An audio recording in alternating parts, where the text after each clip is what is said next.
Assalamualaikum warahmatullahi wabarakatuh. Sahabat-sahabat saya semua dimanapun berada, inilah konten kelanjutannya tentang cerita pengalaman kisah nyata hidup saya, ya kan? Nah, saya langsung aja. Saya kira ini terjadi tahun 2020, di mana saya sedang tinggal di perantauan dengan anak saya yang namanya Naya. Halo Naya. Naya pasti ingat semualah apa yang ayah ceritakan ini. Oke, pada waktu itu tahun 2020, saya lupa bulannya. Pada suatu hari jam 2 siang itu saya tidur siang lah ya, anak saya bekerja, saya tidur siang. Dalam tidur itulah mimpi awalnya yang merupakan titik balik dari perubahan hidup saya. Saya mimpinya itu pulang kampung ke kampung halaman tempat kan saya, atau ke kampung ibu saya. Tapi pulang itu kok saya tidak ke rumah, tapi ke sekolahan, yaitu sekolah SD, tempat di mana saya mengenyam pendidikan sekolah dasar waktu kecil kan. Saya ke SD, tiba-tiba ada di SD, saya masuk ruangan kelas, saya melihat banyak murid-murid, siswa-siswa itu sedang sangat serius. Saya tanya, sedang apa ini?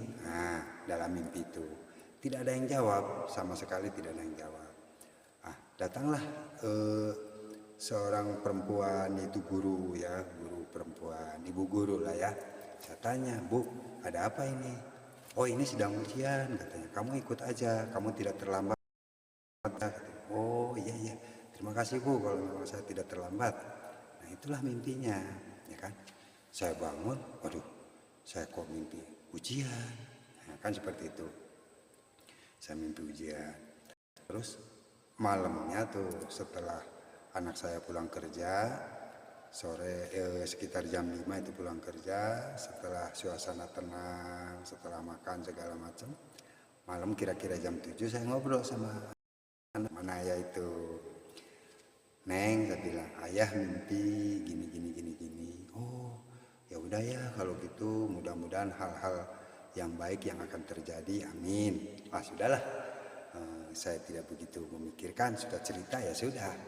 Cuman anak saya juga sempat agak kaget ya, berdoa ya katanya, rajin ibadah katanya, semoga yang terjadi yang terbaik. Iya teh, saya bilang iya Neng. Nah kena itu sudah tuh malam. Besoknya malam cerita, besoknya saya tidur lagi siang jam 2 tuh tidur sambil saya ngecas HP saya, dicas, diisi daya, taruh di samping saya tidur ya kan. Nah jam 4 tuh bangun, saya mau cari HP. Loh kok HP saya nggak ada, saya cari kemana-mana nggak ada. Emang saya lagi dicas, tinggal chargernya aja, HP-nya sudah nggak ada. Pintu terbuka, pintu depan terbuka. Wah saya bilang hilang HP saya. Waduh, kemarin cerita ujian, sekarang ini besoknya langsung hilang HP saya. Nah, biasa tuh nunggu anak saya pulang sore, nunggu tenang dulu suasana. Jam 7 saya ngobrol lagi, Neng, saya mau ngobrol nih. Ngobrol aja ya, ngobrol apa ya? Apa mimpi lagi? Bukan, saya bilang kali ini bukan mimpi. Saya bilang, ayah hilang HP, lagi tidur. Saya bilang, bangun tidur HP nggak ada. Oh ayah, ada yang nyuri ya kalau gitu katanya. Ayah pintunya nggak dikunci? Enggak. Udah ya katanya. Ayah gimana katanya? Baru kemarin cerita mimpi ujian, kok langsung hilang HP?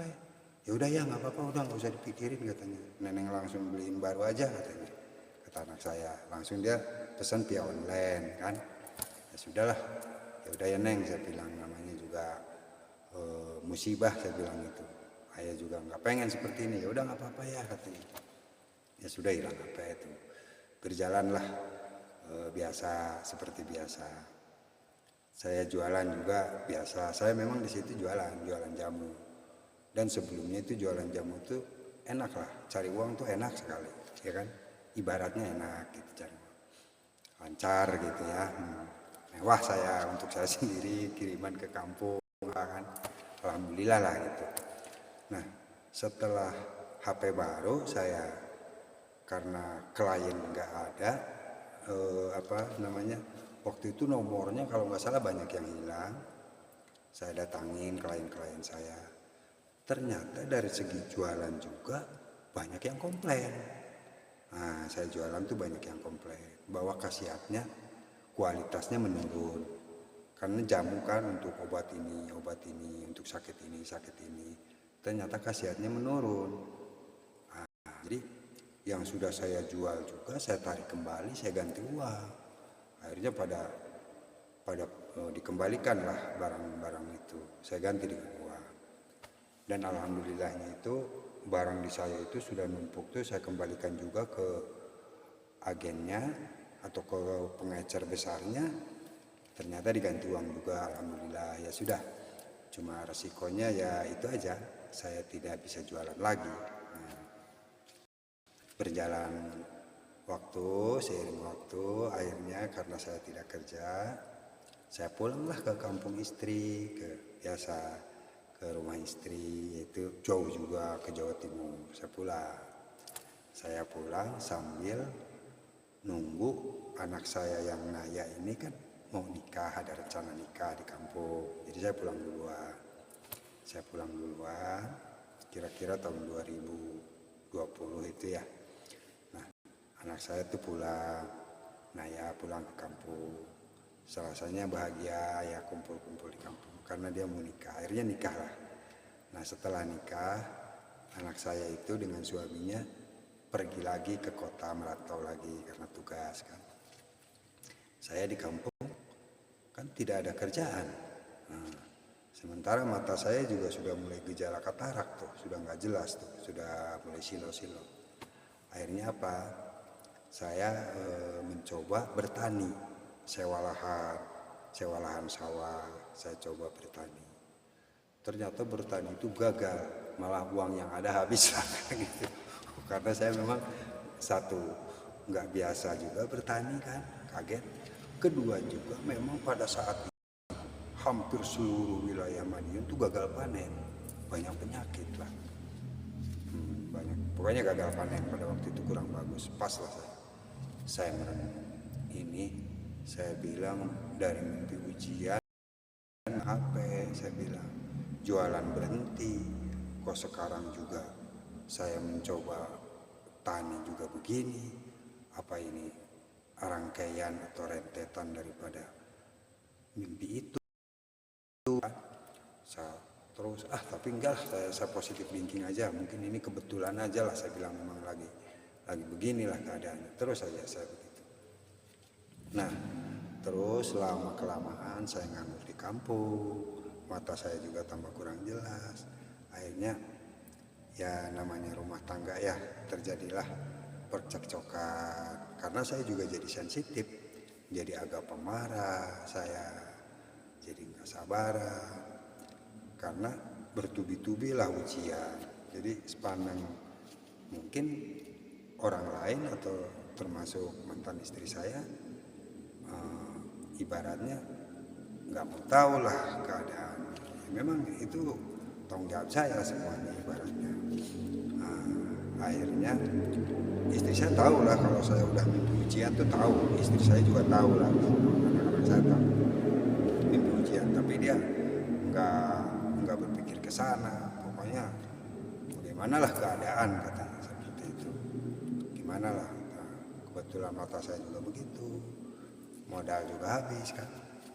Akhirnya saya pulang ke kampung halaman tempat lahir saya. Yang dimimpi itulah pulang ke kampung halaman. Ternyata realitasnya juga saya pulang ke kampung halaman saya, tempat lahir ke ibu saya. Saya pulang di kampung. Tapi saya waktu itu belum terlalu kecewa walaupun sudah berdebat atau sudah selek sama istri. Sudah ada gejala-gejala berpisah lah, karena masih hubungan, masih komunikasi, jadi masih belum terlalu kecewa. Sampai pada saat itu istri saya telepon, ya katanya kita ke Tangerang, ke Jakarta katanya gitu, nyamper anak yang nomor 1 katanya mau nikah, anak saya nomor 1 mau nikah, jadi saya harus berangkat lagi ke daerah Tangerang, ke tempat anak saya yang laki-laki itu yang pertama, kakaknya Naya lah. Istri saya juga, saya senang banget ketemu istri saya kan, ketemu istri. Akhirnya kumpullah di anak saya yang laki-laki itu mau nikah, berangkat sama-sama ke Lampung. Itu beda pulau tuh, dari pulau saya tempat tinggal, beda pulau, menikah di sana. Biasa jadi sebagai orang tua mempelai kan, didandanin saya sama istri. Nah, sampai saya joget-joget juga di panggung, walaupun saya sebagai didandanin sebagai orang tua mempelai, saya joget aja di panggung. Saya joget karena memang saya seneng lah joget. Kalau ada acara dangdut apa saya suka joget kan. Istri saya tarik joget kan. Nah, setelah selesai pernikahan anak saya itu kan pulang ke Tangerang tuh, ke tempat anak saya, ya kan, ke tempat anak saya yang laki pulang. Tapi anak saya nggak pulang, yang pulang cuma saya, istri sama Naya tuh ikut. Nah, pulang ke Jakarta lah, ke Jawa Barat gitu, ke Jawa. Nah, tetapi pada saat istri saya meleng, nah istri saya lagi ke belakang tuh, HP-nya saya ambil, saya lihat HP-nya, karena saya tahu password segalanya, masih tahu saya ternyata dia punya pacar, ya kan. Ada WA-an sama inilah itu, nah gitu ya. Tapi yang enggak, ini cuma begitu biasa-biasa aja. Wah, akhirnya saya bilang, udahlah ini udah tambah jauh kayaknya, udah nggak bisa diselamatkan, saya bilang itu. Akhirnya saya pulang dari Lampung itu, dari pernikahan anak saya, tinggal di Tangerang. Di tempatnya anak saya yang laki tuh, tinggal di situ sama saya, sama istri, sama Naya pulang ke suaminya, saya sama istri saya di situ. Nah, anak saya yang laki pulang juga tuh, pulang dari tempat istrinya karena sudah selesai nikah, pulang. Saya waktu itu tinggal di situ, tinggal di anak saya itu, ya kan, yang laki sama istri. Istri saya pulang, tapi pulangnya itu dalam keadaan dengan saya berantem atau berdebat, ribut kan gitu. Dia pulang ke Madiun, saya ngantar ke stasiun bis tuh, ke pangkalan bis saya antar, dia pulang. Itulah jumpa terakhir saya dengan mantan istri. Itu kepulangan dia dari tempat anak saya yang laki ke Madiun, saya nganter ke pangkalan bis. Saya di situ saya usapin, saya peluk, saya minta maaf. Nangis saya lah. Itulah waktu tersedih itu ya. Waktu itu sedih banget saya ditinggal di situ sendiri kan. Nah, saya juga nggak bisa juga tinggal sama anak saya kan, karena anak saya nanti ada istrinya apa. Saya ngontrak lah sendiri, bayar sewa kontrakan lah gitu kan. Saya ngontrak sendiri. Lama-lama mungkin ngontrak, kerja enggak, mata juga saya sudah enggak jelas. Akhirnya kata anak saya yang laki itu, ya ayah pulang aja katanya, daripada di sini enggak keurus. Akhirnya saya pulang lagi ke tempat kampung, tempat lahir saya, yaitu ke ibu saya pulang di situ. Tapi mata saya sudah agak parah. Saya pulang. Setelah sampai di kampung, saya tidak terlalu kecewa juga karena masih komunikasi dengan istri. Masih komunikasi. Tapi tambah lama, tambah sulit komunikasi. Nah, sekalinya bisa, saya pernah tanya, Bu, apa kita ini mau seperti ini terus? Apa tidak akan bersatu lagi atau bagaimana? Ya udah ya di situ aja katanya ini. Akhirnya tidak memberi celah lah untuk bertemu, tidak ada harapan seolah-olah. wah mulailah saya tuh sedih banget, Masya Allah. Dari mulai mimpi saya bilang segala macam rentetannya sampai seperti ini. Saya di kampung, mata saya itu nggak kerja. Di kampung juga saya nggak bisa keluar rumah karena tidak bisa mengenal orang, nggak jelas kan mata saya. Terus juga saya akhirnya nggak percaya diri juga, saya serba ketakutan, cemas dan sebagainya. Nah itulah ceritanya seperti itu. Dan rentetannya itu saya tidak akan cerita kondisi bagaimana saya di kampung dulu karena ini sehubungan dengan durasi kan, durasinya kan. Jadi yang poin yang ingin saya katakan sampai di sini nanti saya sambung bahwa ketika mendapat kejadian yang semacam musibah, jadi sebenarnya kita harus menerima, ya kan, harus menerima, harus berpasrah kepada Yang Maha Kuasa seharusnya gitu ya kan. Saya bisa berkata itu karena sekarang poinnya ya untuk para pendengar semua. Terus sudah gitu juga kita harus pandai-pandai mereduksi pikiran. Mereduksi pikiran itu harus berpikir positif lah. Saya kasih contoh lah. Saya kasih contoh mereduksi pikiran tuh misalnya singa. Kenapa singa disebut raja hutan? Karena dia mereduksi pikirannya cakep. Saya bilang bagus. Dia kalah besar dari gajah, kalah besar dari zebra, kalah besar dari kerbau. Tapi kan dia tidak berpikir takut. Dia berpikirnya wah makan siang saya enak nih, lezat nih, banyak setel kan seperti itu. Akhirnya dia terjang kan, mau kalah mau menang urusan nanti. Jadi dia punya julukan raja hutan. Itulah karena mereduksi pikiran. Itulah poin. Kenapa saya bisa berkata begini ya karena posisi saya ceritanya sekarang setelah saya banyak pengalaman lah, banyak perubahan dalam hidup saya. Jadi bisa berkata seperti ini. Paling tidak harus ada poin yang saya sampaikan. Ya kan seperti itu. Oke, sampai di situ dulu.